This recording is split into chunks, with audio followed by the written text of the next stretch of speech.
रविवार की कहानी। एक सास और बहू थी। सास का पुत्र सूर्य का अवतार था। थोड़ी ही समय के लिए घर आता, फिर अंतर्ध्यान हो जाता। जब कभी आता तो एक हीरा अपनी माँ व पत्नी को दे जाता था। इसी तरह वे अपना जीवन यापन कर रही थी। एक दिन माँ बेटे से बोली कि जितना तुम हमें खर्च करने के लिए दे जाते हो, उससे हमारा गुजारा नहीं होता। तो पुत्र क्रोधित हो कहने लगा, अपने भरण पोषण के सिवाय तुम कुछ और नहीं करती। अपने कर्तव्यों का तुम्हें ध्यान नहीं है, इसी कारण तुम्हें अभाव सताता है। अब दोनों सास बहू नियम से कार्तिक स्नान के लिए जाने लगी। 12 वर्ष बाद पत्नी ने सूर्य बलि से कहा कि अब कार्तिक स्नान का उद्यापन करा दो।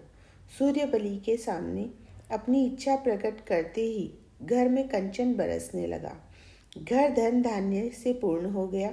तो बहू ने कार्तिक का पूजन कर सूर्य का भी पूजन किया। तो सूर्यदेव ने दर्शन देकर वर मांगने के लिए कहा।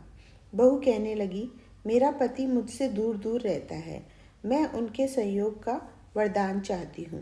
रात को सूर्य बलि ने आकर माँ से कहा कि आज मैं घर पर ही सोऊंगा। बहू की प्रसन्नता का कोई ठिकाना न था।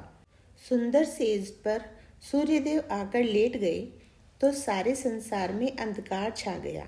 सब देवता भागे भागे बुढ़िया के पास आए तथा बुढ़िया से कहने लगे कि अपने पुत्र को जगाओ। बुढ़िया ने पुत्र को जगाया तो सूर्य ने बाहर आकर देवताओं से कहा कि जब तक ये सास बहू कार्तिक स्नान करती है, तब तक गंगा इनके घर के पास से बहे, रिद्धि सिद्धियों का यहाँ वास हो। देवता सूर्य की बात मान गए। तभी से स्त्री समाज में कार्तिक स्नान का विशेष महात्म्य है। इससे पापों का नाश होता है और मनुष्य के यहाँ रिद्धि सिद्धियों का वास होता है। जय हो सूर्य भगवान की।